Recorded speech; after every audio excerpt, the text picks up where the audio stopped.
অভ্যুত্থানের পরে অনেকেই কিন্তু এমনটি বলেছেন যে এটা একটা রাইটিস্ট আপরাইজিং ছিল, এবং এমনটাও বলতে শুনেছি যে আগে যদি জানতাম যারা কিনা গোপনভাবে সুপ্তভাবে এই গণঅভ্যুত্থানে ছিল, তাদের পরিচয় যদি আগে আমাদের কাছে উন্মোচিত হতো, আমরা পথে নামতাম না।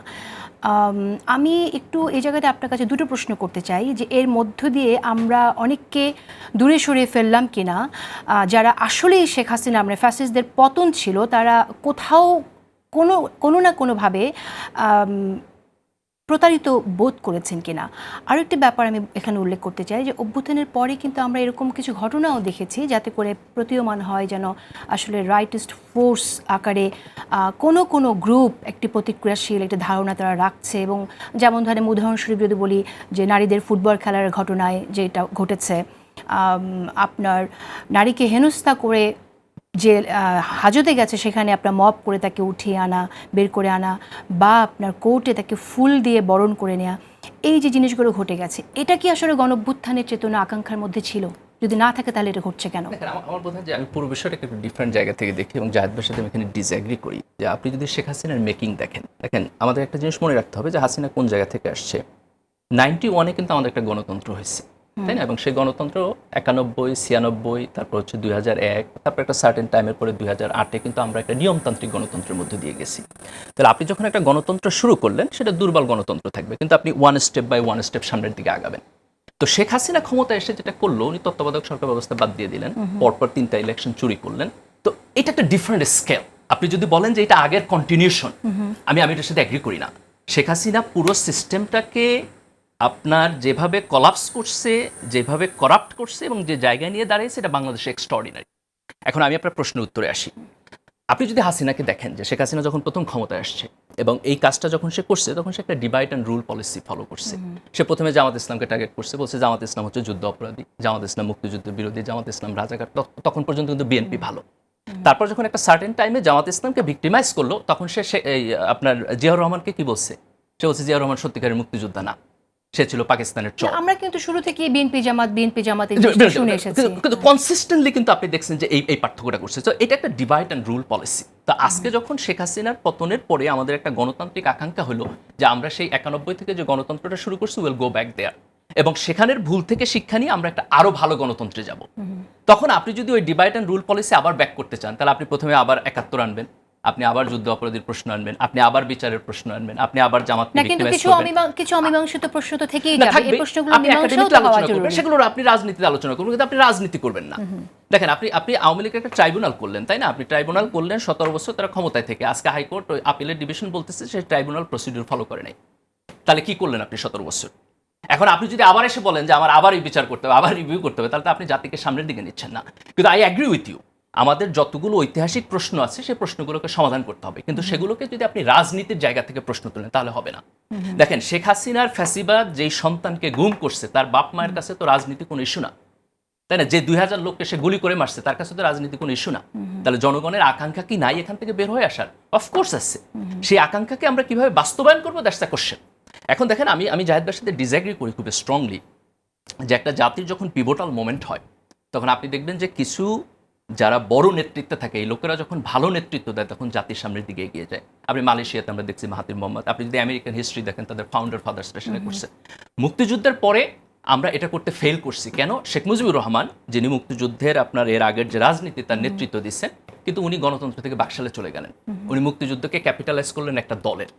ঠিক আজকে আমরা যে জায়গায় এসে দাঁড়িয়েছি, দেখেন আজকে এখানে অ্যাক্টর কারা? ডক্টর ইউনূসের গভর্নমেন্ট একটা অ্যাক্টর, বিএনপি এখানে অ্যাক্টর, জামাত ইসলাম এখানে অ্যাক্টর, এখানে আপনার নতুন তরুণরা অ্যাক্টর। তো আমরা হাতে গুনলে 4টা বা 5টা অ্যাক্টর পাই। এই 5টা দল থেকে 5 দুগুণে 10 জন লিডার যদি বের হয়ে আসেন এবং তারা যদি বলেন যে আমার কাছে জাতীয় ঐক্য হচ্ছে বড়, তাহলে আজকে সমাজের পরিবর্তন হবে। সমাজের মানুষ ভালো নেতৃত্ব এবং ভালো সিস্টেম পেতে রেখে কখনোই পরিবর্তন হয় না। ঠিক আছে, কিন্তু সমাজে পরিবর্তন হবে, ঠিক আছে, কিন্তু আমার প্রশ্নটা আগে ছিল যেটা যে আমরা যে প্রবণতাগুলো এখন দেখছি, সেই প্রবণতাগুলো আসলে আমাদের অভ্যুত্থানের আকাঙ্ক্ষার মধ্যে কোথাও ছিল কিনা, এই একটি প্রশ্ন। আর দ্বিতীয় প্রশ্ন হচ্ছে, আপনি বলছেন যে কয়েকটি দলকে এনে তারা মিলে ঐক্য করবে, কিন্তু আপনি আবার ইসলামী দলগুলো এসে একসাথে ভোট বক্সে থাকবে, একটা ভোট বক্সের জন্য আপনারা রাজনীতি করছেন। তাহলে ভোট বক্স আলাদা হবে, আপনি আবার ঐক্য করবেন আরেকজনের সাথে। তো ইসলামিক চেতনা যারা আছে সবার সাথে যে অন্যরা অ্যালাইন্ড হতে পারবে, সেই মীমাংসাটা কে করবে তাহলে? দেখেন, আমি এটাকে খুব সিম্পল প্রসেসে দেখি। সেটা হচ্ছে যে আমাদের একটা ডেমোক্রেটিক সিস্টেম দরকার যেটা ফাংশন করবে, একটা নির্বাচন পদ্ধতি দরকার যেটা স্মুথলি হবে এবং সকল রাজনৈতিক দলের জন্য একটা লেভেল প্লেইং ফিল্ড থাকবে। দেন আমাদের বড় বড় ইস্যুতে আমাদের ন্যাশনাল কনসেনসাস থাকবে। যেমন ধরেন আমাদের দেশের নির্বাচনে ভারত এসে হস্তক্ষেপ করবে না, এটার ব্যাপারে আমাদের কনসেনসাস থাকবে। তো যেখানে আমাদের স্বাধীনতা সার্বভৌমত্ব প্রশ্ন, সেখানে আমাদের কনসেনসাস থাকবে। রাজনৈতিক দলগুলোর মধ্যে মিউচুয়াল রেসপেক্ট থাকবে। And then just leave them do the politics. তারা জনগণের কাছে যাবে, যার যার সাথে ভালো লাগে তার সাথে জোট করবে, জনগণ যাকে পছন্দ করে তারা ভোট দিবে। আচ্ছা, এখানে আমি একটা প্রশ্ন আপনাকে করতে চাই। আপনি তো বাইরে পড়ান, আপনি জানেন যে আধুনিক রাষ্ট্র ব্যবস্থা এখন কিভাবে চলে, এবং যেহেতু আমরা এখন গ্লোবালাইজেশনের সময়ে আছি, তো এরকম একটি সময়ে ধর্মভিত্তিক রাজনৈতিক দল বা গোষ্ঠী এক হয়ে কেটে দেশকে এগিয়ে নিতে পারবে, নাকি স্থবির হয়ে যাবে, না পিছিয়ে যাবে? That's a very interesting question. তো এটা আসলে যতটা না ধর্মভিত্তিক রাজনৈতিকগুলোর জোটের প্রশ্ন আসে, তার চাইতে প্রশ্নটা হচ্ছে আপনি বলতে চাইতেছেন যে একটা মডার্ন সেকুলার সিস্টেমের সাথে একটা রিলিজিয়াস বেসড পলিটিক্স অথবা ইসলাম বেসড পলিটিক্স এটা আসলে কমপ্লাই করে না এটা কন্ট্রাডিক্ট করে। তো এই প্রশ্নের কোনো সহজ উত্তর নাই, কারণ হচ্ছে আপনি যখন বলবেন ইসলামী রাজনীতি, এক একজনের ইসলামী রাজনীতি এক এক রকম। যেমন আপনি যদি দুনিয়ার দিকে তাকান যে ইসলামিক স্টেট, ধরেন ইরানের যে Islamic state, that's a completely different state that Saudi Arab Islamic state. জামাতেরটা অথবা আপনি যদি ধরেন যে আফগানিস্তানেরটা যদি দেখেন, তাহলে আপনি সেখানে আপনাকে স্পেসিফিকলি বলতে হবে যে এই রাজনৈতিক দলের ইসলাম সংক্রান্ত প্রজেক্টটা কি। তাহলে আপনি যদি জামাত ইসলামকে দেখেন, তাহলে দেখেন জামাত কনসিস্টেন্টলি বাংলাদেশের ডেমোক্রেটিক প্রসেসের মধ্যে রাজনীতি করতেছে। সে আপনার বাংলাদেশ হওয়ার পর থেকে ধরেন 70-80 থেকে যতগুলো ইলেকশন হয়েছে তার প্রত্যেকটা নির্বাচনে অংশগ্রহণ করতেছে।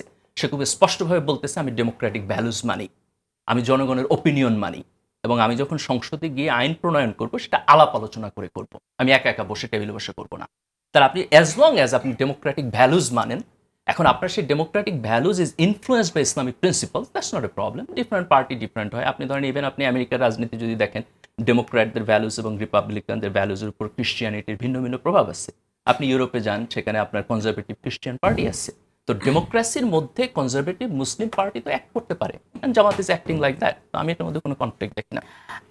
আমার কাছে এটা দ্বিচারিতা মনে হয়, কারণ আপনি বলছেন একরকম, জনশক্তি তৈরির জন্য আপনি তাদেরকে বলছেন একরকম, যে ভেস্তে যাওয়ার জন্য জামাতকে ভোট দিতে বলছেন, আবার আপনি ঠিক ভেস্তে যাওয়ার জন্য যা যা বিশ্বাস করতে হবে, বিলিভ করতে হবে, সেটা থেকে আপনি সরে যাচ্ছেন। রেজাল্ট করিম রানী, আপনার মন্তব্য শুনতে চাই জায়গায় একটু। দেখেন, এখানে প্রবলেমটা হলো যে 47 সালের পর থেকে জামাতে ইসলাম যে রাজনীতিটা করছে, জামাতে অসম্ভব সৎ লোক আছে, অসম্ভব ভালো মানুষ আছে, কোনো সন্দেহ নাই। কিন্তু প্রবলেমটা যেটা হলো, থিওক্রেসি ভার্সেস ডেমোক্রেসি যখন সে করতে যায়, তখন তাকে নীতি এবং কৌশল দুইটার মধ্যে একটা ব্রিজ করতে হয়।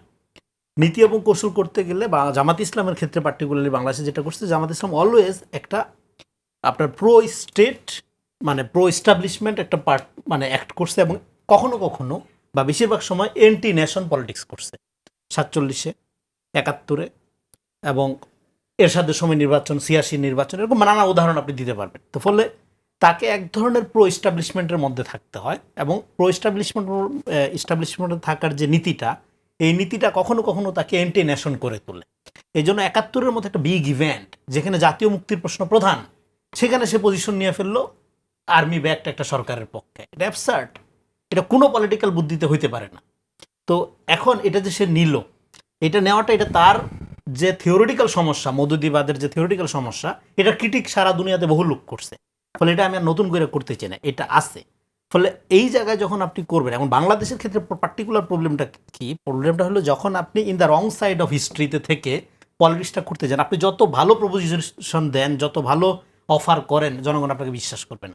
কারণ আপনি বিগ ইভেন্টে, যখন এখানে জনগণকে হত্যা করা হচ্ছিল নির্বাচনে, আপনি রাইট পজিশন নিতে পারেন নাই। আপনি হ্যাঁ, তো 24 এটা অভ্যুত্থান, এটা 24-এর এটা 71-এর সাথে তুলনা করা, এটা আরেকটা হলো ধরেন আপনার কি বলবো, যে এটা পলিটিক্যালি এটা কোনোভাবেই একসাথে তুলনা করা যাবে না, কারণ এটা একটা জাস্ট গণ অভ্যুত্থান, পপুলার সেন্টিমেন্টের মধ্যে দেওয়া হয়েছে, এবং এতে করে কোনো রাজনৈতিক ফয়সালা কায়েম হয়নি। রাজনীতি আমাদের লাগবে। সো এখন in the wrong side of হিস্ট্রিতে থেকে রাজনীতি করা যায়, দুইভাবে করা যায়। এক হইলো আপনি যেই কারণে রং সাইডে ছিলেন তার চেয়ে বড় ইভেন্ট ঘটায় আপনি লিড দেন হিস্ট্রিকে, মানে 71-এর চেয়ে বড় ঘটনা আপনার ঘটাইতে হবে। 24টা যদি শুধু জামাতের নেতৃত্বে হইতো, তাইলে জামাত মেইনস্ট্রিম পার্টি হইতো। হ্যাঁ, 71-এর এই কলঙ্কের বাইরে জামাত চলে যেতে পারতো, কিন্তু 24টা নির্দলীয় বা সর্বদলীয়, ফলে এটা হচ্ছে না। তো অন্যদিক থেকে এখানে প্রবলেম অফ ইসলামিজম, এই যে গালিব ভাই যেটা বললো একদম পারফেক্ট, যে ইসলাম একটা ফাউন্ডেশনাল ইডিওলজি, তার নানা রকম স্কুল অফ থট আছে। আফগানিস্তানে একরকম, ইভেন আল কায়দাকে আমরা যেটা চিন্তা করি, আল কায়দা কিন্তু কোনো রাজনৈতিক সংগঠন না, এটা একটা থিঙ্ক ট্যাঙ্ক। এই স্কুল অফ থটের অনেক রকম রাজনৈতিক সংগঠন 18-19টার মতো আছে, হ্যাঁ, তো তার মধ্যে তালেবান একটা, জামাত আল নুসরা একটা, এরকম আরো অনেকগুলো আছে। সো এই আলাপগুলো তো ধরেন বাংলাদেশে করাই যেত না এতদিন, তো ভালো যে এখন এটা করা যাচ্ছে। তো ফলে ইসলামিজম, এটা বিখ্যাত ইরানিয়ান ফিলোসফার থিঙ্কার আসিফ বায়াতের একটা কাজ আছে, প্রবলেম অফ ইসলামিজম। তো ফলে ইসলামিজমের এই প্রবলেমটা হলো, এটা বেসিক্যালি ইসলামের প্রবলেম না, ইসলামিজমের প্রবলেম। আমি আবারও বলতেছি, তো ইসলামিজমটা করে কি, যখন আপনার মডার্ন ডেমোক্রেটিক স্টেট বলতে বাই নেচার সেকুলার স্টেট বোঝায়, কিন্তু আপনার ইসলামের যে কোনো ভার্সনের একটা রাজনীতি, ইসলামিজম যেটাকে বলতেছি, সেটা তো ডেরাইভ করে ফ্রম দ্য ইসলামিক ভ্যালুস। যখন করে তখন মডার্ন সেকুলার যে প্রিন্সিপালস তার সাথে একটা কনফ্লিক্ট হয়। সেই কনফ্লিক্টে তখন যে প্রবলেমটা হয় সেটা হলো যে ইসলামের যে কোর স্পিরিট, যেমন ধরেন সম্পত্তির ধারণা, পলিটিক্যাল ইকোনমি কি। আচ্ছা, ইসলামের কোর স্পিরিট তো সততা, এবং সেই সততার কথাই তো আমরা মানে শুনছি তাই না ইসলামিক দলগুলোর কাছ থেকে। তাহলে আমি একটু বলি, আমি ভুলে যাব পরে, আমি একটু বলে রাখি আপনার কাছে, সেটা হচ্ছে যে গণ অভ্যুত্থানে যারা ছিল তাদের অনেকেই কিন্তু আপনার ছাত্রলীগের সাথে ছিল, এবং পরবর্তীতে আমরা শুনেছি তারা লিগ করেছে বা আপনার শেখ মুজিবের পক্ষে স্লোগান দিয়েছে, বাধ্য হয়ে দিয়েছে। অনেকে তো আপনার ইনঅ্যাক্টিভ থাকতে পারতো, একেবারে নীরব থাকতে পারতো, তাদের পক্ষে স্লোগান দিয়ে পরবর্তীতে আমরা জানলাম তারা ছাত্র শিবির করেছে। এই সঠতা, এটাকে আপনি কিভাবে 18 সালে কোটা আন্দোলনটা সফল হয় নাই কেন? কারণ সেখানে স্লোগান ছিল বঙ্গবন্ধুর বাংলায় বৈষম্যের ঠাঁই নেই। মুজিবের ছবি বুকে নিয়ে যে বৈষম্য দূর করতে যাবে, সেখানে বৈষম্য দূর হবে? হয় নাই সফল। যে কোনো অভ্যুত্থান বলেন বা যে কোনো প্রতিরোধ আন্দোলন বলেন, তার একটা হলি স্পিরিট লাগে, স্পিরিচুয়ালি একটা ট্রুথফুলনেস লাগে। সেটা ছাড়া আপনি কৌশলে যদি সেরাও হন, আপনি এন্দ্রপ্রতা দিয়ে পরাজিত হবেন। এই সর্বশেষ ইরান ইসরায়েল যুদ্ধও দেখা গেছে। আপনি যেটা বললেন, হ্যাঁ দেখেন, এখানে জামাত শিবির পিটায় হত্যা করার একটা সংস্কৃতি তো চালু হয়েছিল, ফলে ওই সময় তো তাদের পক্ষে সার্ভাইভ করাও কঠিন ছিল। এই বাস্তবতা আমাদের বুঝতে হবে। কিন্তু আমি আসতেছি, এখন আপনি জামাত শিবির, আপনাকে পিটায় হত্যা করা হচ্ছে, এবং এইটা একটা সো কল্ড মধ্যবিত্ত শাহবাগী নাগরিকদের মধ্যে এক ধরনের সম্মতি উৎপাদন হয়ে গেছে, আচ্ছা যেহেতু শিবির পিটায় মেরা ফেল, সমস্যা নেই, আমাকে তো মারছে না। ফলে এই যে বিচ্ছিন্নতা, এই বিচ্ছিন্নতাই তো ফ্যাসিবাদকে 15 বছর অ্যাক্টিভ রাখছে। মানে আমি বলছি নাগরিক সমাজ থেকে এই পলিটিক্যাল পার্টিগুলোর যে বিচ্ছিন্নতা, বা পলিটিক্যাল পার্টিগুলোকে তারা নিজেদের মনে করছে যে পারলো না। হ্যাঁ, সংক্ষেপ ফলে এইটার যে একটা প্রবলেমটা, সেটা হলো, হ্যাঁ আপনার, আমি জামাত করি, বিএনপি করি, বা আপনার গণসংহতি করি, আওয়ামী লীগের ব্রুটাল অত্যাচারের কারণে আমি যখন আমার আত্মপরিচয়টাকে লুকাইয়া আওয়ামী লীগ সাইজে ফাংশন করলাম, এতে করে আওয়ামী লীগ শক্তিশালী হয়েছে, এতে করে আওয়ামী লীগ লম্বা সময় ফাংশন করার সুযোগ পেয়েছে, এতে করে ফ্যাসিবাদের বিরুদ্ধে যে রেডিক্যাল প্রতিরোধটা আরো আগেই হওয়া উচিত ছিল, এতে করে হয়তো আরো 10,000 লোকের জীবন যাইতো, কিন্তু 15 বছর এইভাবে ফ্যাসিবাদ থাকতো না। ফলে আমি মনে করি এই যে আত্মপ্রতারণার রাজনীতি, কৌশলগতভাবে এটা অলওয়েজ আপনাকে পরাজয় ডেকে আনবে। এবং এই রাজনীতিটা যেটা হয় কি, আপনার যে স্পিরিটের যে রেডিক্যালিটি আপনি ক্লেম করেন, শেষ পর্যন্ত আর ওইটার কোনো রিফ্লেকশন প্র্যাকটিক্যালি থাকে না। 24 কি যতটা শক্তিশালী হওয়ার কথা ছিল ততটা শক্তিশালী হলো না?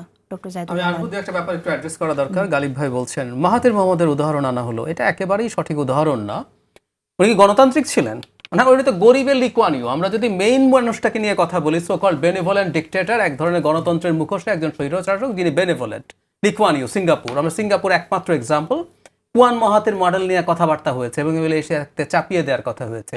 সো আমরা, মাহাথির আসলে সেই ব্যক্তি, শেখ হাসিনা যেভাবে ক্ষমতা থাকতে চেয়েছেন, কি হয়েছে, কপাল গুনে মাহাথির ব্যক্তি হিসাবে খানিকটা ভালো ছিলেন।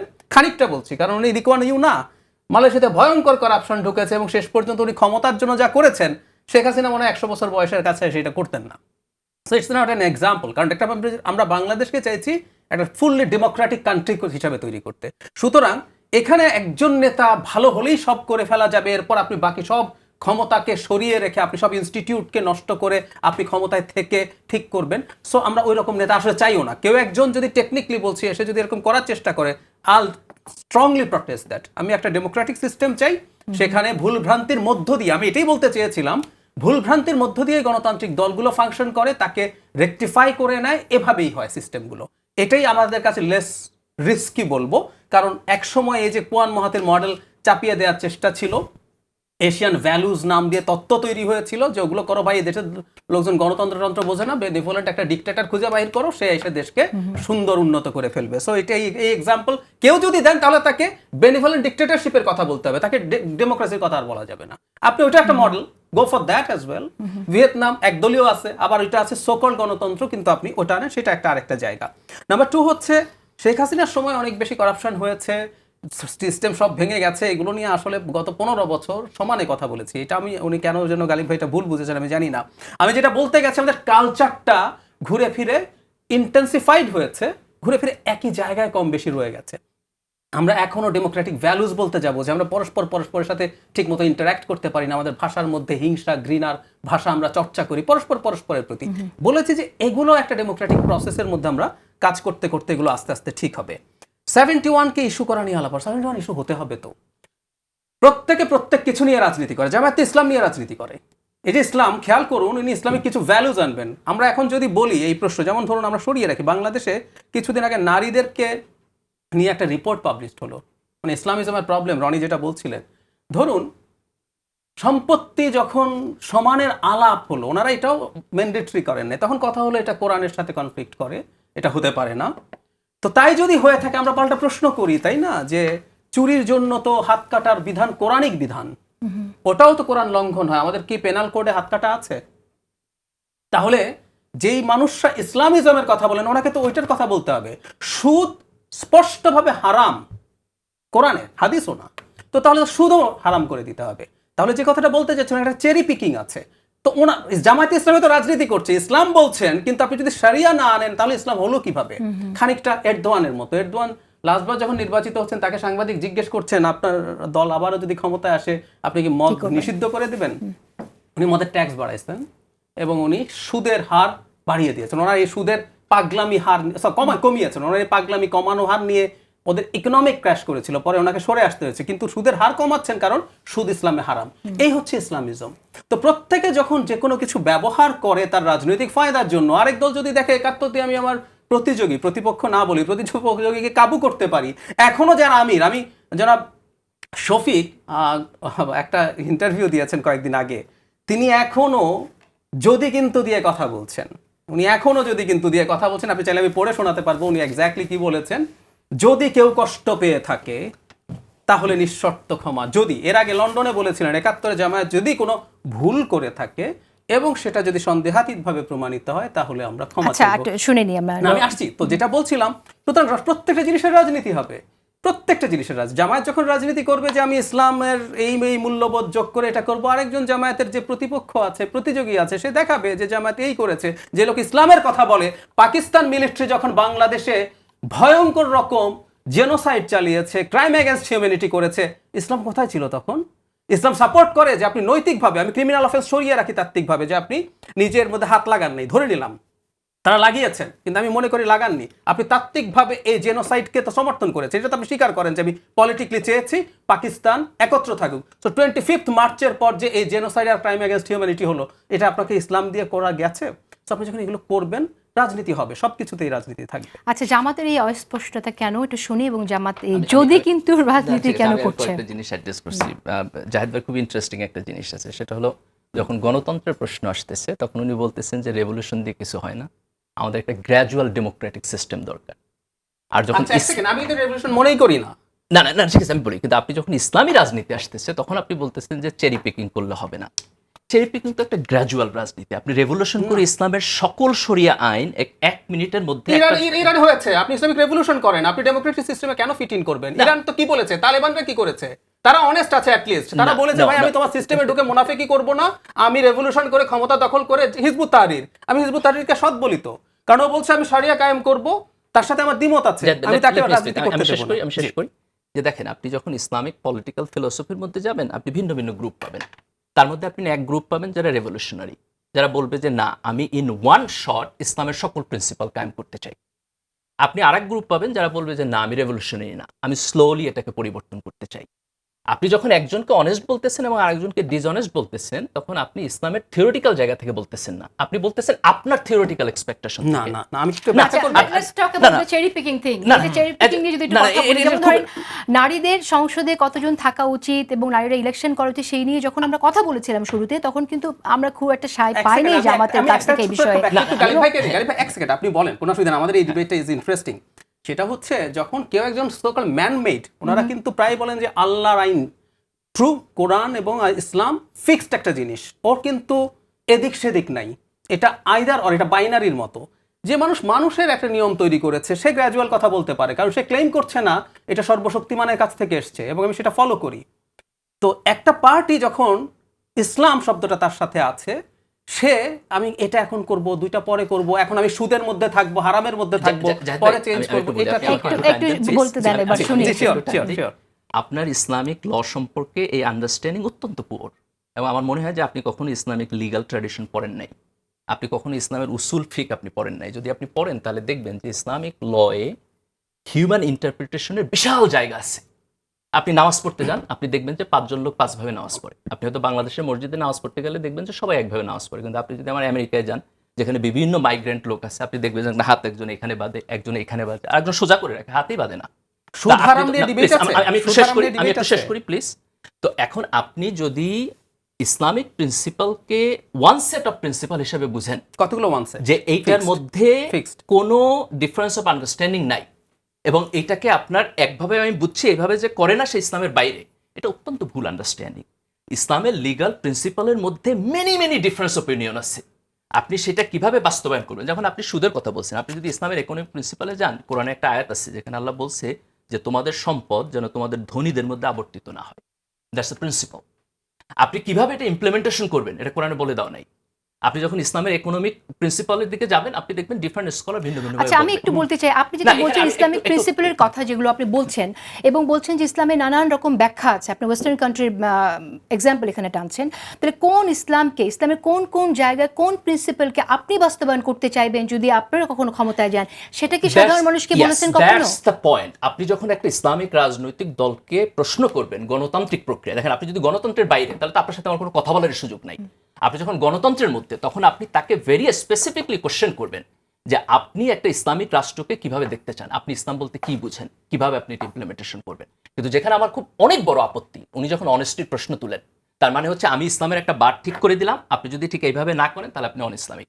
এটা তো হচ্ছে যে যারা আপনি আমরা ওই যে, খুব একটু- কুইকলি আপনি একটু ইয়েস আগে- নো ফতোয়া দিয়ে দিলেন। একটু আগে একই ফতোয়া জামাতের দিক থেকে আছে। যেমন ধরুন তারা আমাদের দিলে ইসলাম- তারাও ভুল আমাদের করে। আমাদের ইসলামিক অনেকগুলো দলের সাথে জামাতের মারাত্মক কনফ্লিক্ট আছে। একটু বলি, যেমন এই যে আপনি বলছেন ইসলামিক দল একত্র হওয়ার কথা, একত্র হতে পারছে না কেন জানেন? কারণ ঐতিহাসিকভাবে ধরুন ইসলামী আন্দোলন ঐতিহাসিকভাবে তারা ফাইট করেছে। যারা মাজারের সাথে রিলেটেড ইসলামী দল আছে তাদের সাথে ঐতিহাসিক ওরা ওদেরকে ঠিক একই রকম অভিযোগ করে যে ওটা ইসলাম না। সেজন্যই বলছি এই যে আপনি তো একই কাজ করতেছেন। আপনি তো একই কাজ করতেছেন। আপনি বলতেছেন গ্রাজুয়ালিজম ইসলাম না। না না, আমি সেটা আপনি তো বলতে একই আচ্ছা, ফতোয়া না, দিচ্ছেন। আমি সেটা বলিনি। আমি বলছি আপনি অনেক- কোনো কিছু মানছেন, কোনো কিছু মানছেন না। No, আপনি তার ফিলসফি বুঝতেছেন না যে না। সে কিভাবে পিক করতেছে। ঠিক আছে, এটাই আমরা খুবই বুঝতে চাই। simplification এটাই করবেন। আমরা না, একদমই করবেন না। ফিলোসফিটা- কারণ ওই যে বললাম যে ইসলাম- আচ্ছা, একটু ইসলাম- বলি, একটু this is the একটু problem বলি, with এখানে Islam. ফিলোসফিটাই Islam- বুঝতে No, চাই no, আমরা। আমরা আমার বোধ হয় ফিলোসফিটাই যে- বুঝতে চাই। যে একটি আমি প্রশ্ন, একটু আপনাকে বলি, টু দ্য পয়েন্টে আপনি যেটা প্রশ্ন করছেন সেটা হলো, যখন একটা রাজনৈতিক দল সে বলতেছে যে আমার পলিটিক্যাল ফিলসফি ইসলাম এবং আমি ডেমোক্রেসির মধ্যে পলিটিক্স করি, তখন আপনাকে ভেরি স্পেসিফিকলি জিজ্ঞেস করতে হবে the how you interpret your Islam. Okay, what does that mean? কিন্তু এখানে রনি একটি কথা কিন্তু বলেছেন যে জামাত সবসময় এস্টাবলিশমেন্টের সাথে থেকে রাজনীতি করে এসেছে, এই ব্যাপারটাই আপনার না, এই কথা আমি ব্যাখ্যা কি? ঐতিহাসিকভাবে সত্য না। যেমন আমি কি যেভাবে বলি, আমি একটু এক্সাম্পল দিই, আপনারা বিএনপির সাথে ছিলেন যখন, তখন তো আপনারা আমি এই আরো কথাগুলো ভালো ইসলামের example কথা দিই। শুনিনি। আমি 71 example আপনাদের দিচ্ছি। অনেকে আওয়ামী লীগের সাথে আমি ছিল, আপনাকে- প্রশাসনেও ছিল, আমি তখন আমরা আপনাকে কিন্তু আরো এই কথাগুলো স্পষ্টভাবে শুনি। উদাহরণ দিই। রনি ভাই এখানে আছেন, আপনি আমাকে আসছি। কারেক্ট করতে পারেন। 70-এর নির্বাচনে যখন শেখ মুজিবুর রহমান জিতলেন এবং পশ্চিম পাকিস্তানিরা তার হাতে ক্ষমতা হস্তান্তর করলেন না, what is the position of Jamaat Islami?